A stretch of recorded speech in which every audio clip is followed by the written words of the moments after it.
Джон Брзенк. Почему ему не удалось выиграть Дениса, да, хотя Денис очень долго был без соревновательной практики, несмотря на то, что там известных других спортсменов он выигрывал.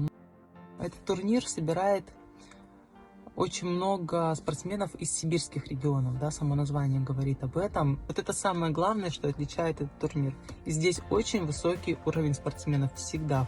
Достаточно зрелищной получилась абсолютка. И сильнейшие девушки. Даже Ольга Терпелова, да, которая приехала, она, наверное, была самая маленькая, такая хрупкая, 50 килограмм, по-моему, ее весовая категория. Вопрос касаемо того, сколько времени отдыхать. Для меня, наверное, это самое оптимальное время перед соревнованиями, за которое я полностью восстанавливаюсь. Возможно, эта ситуация вся повлияла. Возможно, вот как раз то, что в этом году нет других стран, таких как Казахстан, которые привозили очень сильную команду. Что касаемо вообще моей подготовки, да, был вопрос, хватило ли мне времени, как я оцениваю свою форму. Спонсор выпуска – компания Силаруков, продукцией которой уже давно пользуются известные спортсмены. Резиновые петли, тренажеры для предплечий, ручки для армрестлинга на любой вкус, ручки на лямках, ручка с двумя насадками, цилиндр и конус, блоки, приставки к столу и, конечно же, сами столы для армрестлинга. У ребят есть сайт и группа ВКонтакте. Все ссылки на наших друзей мы оставляем в описании к видео. Сегодня в объективе нашего канала две прекрасные девушки. Участницы турнира «Сибирский медведь». Екатерина Никишева, завоевавшая золото в своей категории, а также третье место абсолютки, и Терпелова Ольга, завоевавшая третье место в борьбе на правой руке в категории 60 килограммов, и третье место в борьбе на правой руке в абсолютно-весовой категории при собственном весе 57 килограммов. Ну что, она мне сейчас сломает ее? Да не сломает ее. Я подложу. Серьезно? Эдик, это же Она выполнять начала! Она легла спать! Мы считаем, что Ольга в абсолютке отборолась даже лучше, чем в категории, победив почти всех соперниц, кому проиграла в весе до 60 килограммов. Оля в первый раз встречалась с этими соперницами и, проанализировав их технику, в абсолютке Оля подобрала ключик к их борьбе, показав достойный результат. От себя про турнир «Сибирский медведь» могу сказать то, что я очень давно хотела туда попасть, выступить на этом турнире. И вот, к счастью, в этом году мне удалось приехать, поучаствовать, чему я очень рада, так как последний раз я участвовала в соревнованиях. Это был еще чемпионат России в прошлом году. Я очень рада, что я приехала, я увидела всех своих, ну не всех, но часть своих друзей. Я очень хорошо поборолась, сделала для себя выводы и теперь дальше продолжаю подготовку к следующим соревнованиям.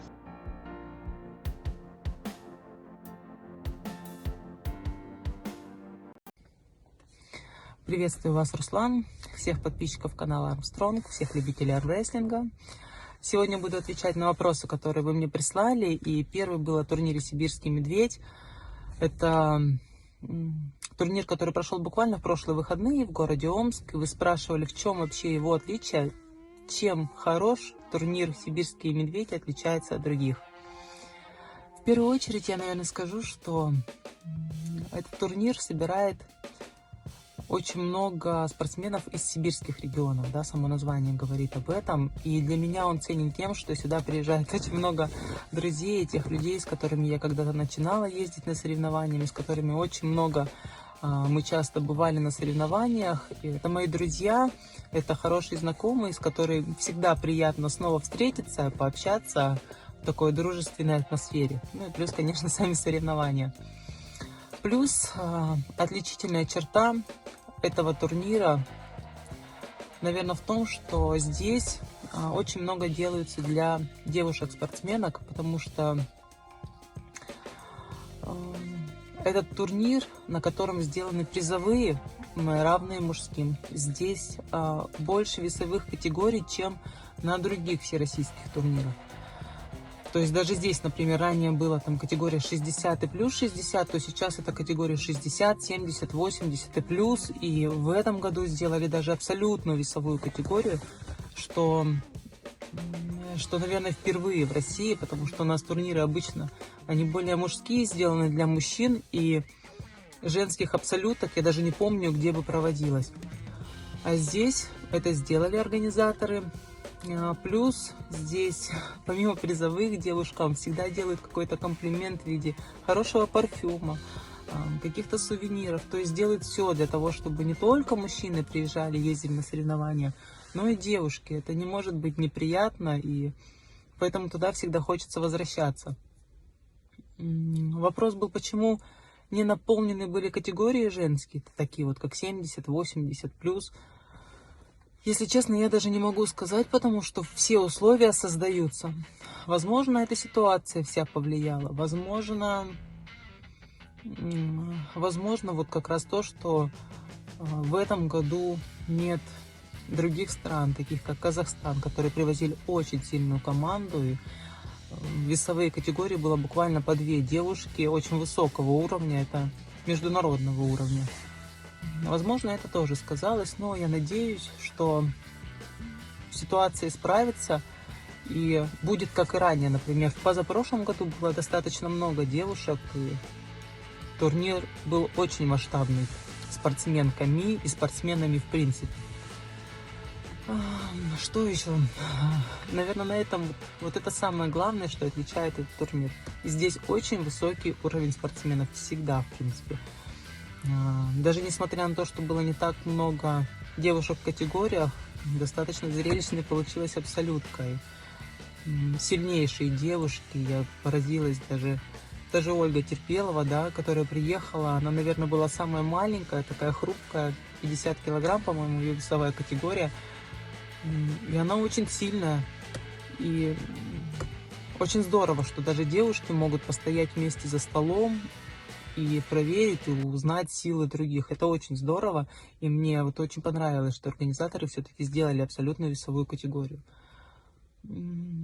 Что касаемо вообще моей подготовки, да, был вопрос, хватило ли мне времени, как я оцениваю свою форму. Скажу так, сейчас, конечно, по сравнению с тем, как я тренировалась раньше, я тренируюсь в 2 раза меньше. То есть, если у меня тренировки были там 6 раз в неделю, практически каждый день я тренировалась, то сейчас это 3 максимум. Но, исходя из этого, я скажу так, у меня такая философия, да, я могу ждать вот подходящего момента, когда сойдутся звезды, когда там я смогу тренироваться так, как мне нужно, вот когда все как-то сложится, да, как было раньше, но этого может не быть. А могу делать максимум из того, что имею, получать удовольствие, бороться, быть в спорте. И вот я выбираю как раз 2-й вариант. Да, возможно, сейчас он не такой успешный, но я борюсь, я радуюсь тому, что я приезжаю на соревнования. Для меня это всегда праздник, любые соревнования – это праздник. По весу, в каком мне сейчас комфортно, какой у меня, в принципе, сейчас вес. Мой вес сейчас колеблется от 64 до 66 килограмм. В турнире «Сибирский медведь» я попыталась набрать немного, до 67 набрала. Но, в принципе, в этом весе мне сейчас комфортно. Если бы я поехала на чемпионат России, конечно, я бы выступала в категории 65 килограмм. Вопрос касаемо того, сколько времени отдыхать, но я всегда отдыхаю примерно дней 10. Для меня, наверное, это самое оптимальное время перед соревнованиями, за которое я полностью восстанавливаюсь. И вот я всегда примерно дней 10, минимум неделю, я всегда отдыхаю. Вопрос был касаемо Дениса Цыпленкова, его прошедшего анфайта, с чем его поздравляю, Джон Бзенг. Почему ему не удалось выиграть Дениса, да, хотя он очень долго был без соревновательной практики, несмотря на то, что там известных других спортсменов он выигрывал. Но я скажу на то, что Денис это такой топовый спортсмен, который знает, как тренироваться, знает, что ему нужно делать. И я думаю, он старался подойти максимум готовый к этому турниру, и он сделал все и показал, на что он может. Поэтому Как бы у меня здесь, если честно, сомнений не было.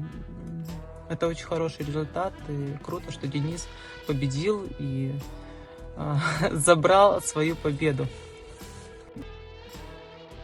Друзья, я обращаюсь к вам с просьбой помочь мне финансово организовать турнир по армрестлингу, где я планирую провести поединки среди спортсменов-инвалидов.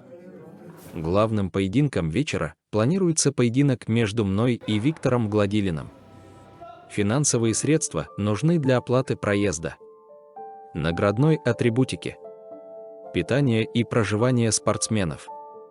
Если вы хотите поучаствовать в добром деле или поддержать мой канал и меня как автора, вы можете перечислить любую сумму по номеру телефона, который привязан к карте. 8 920 177 55 61. И помните, добрые дела всегда возвращаются.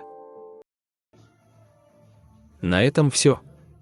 Ставьте лайк, если понравилось видео. Пишите свое мнение в комментариях. И обязательно поделитесь этим роликом у себя на страничках в социальных сетях. Это важно. Для вас работал чемпион мира по пара-армрестлингу Зинатуллин Руслан.